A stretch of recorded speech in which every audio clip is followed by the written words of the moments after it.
It's May 30th, 2020. I know it's pretty dark, but I'm Tony DeLange. This peach tree right here. And can't see the grass clippings. Sorry I don't have my flashlight. I should have brought it. But that's the base of the grass clippings there.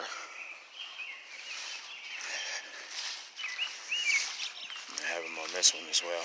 You guys can't see this. So I'll go in and grab my flashlight so you guys can see.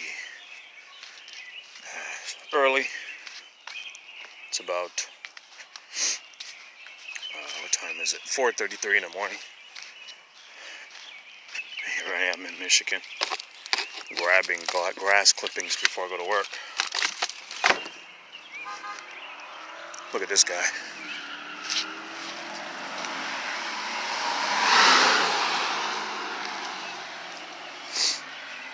Now he's flying up the road. You have to be careful here because early in the morning,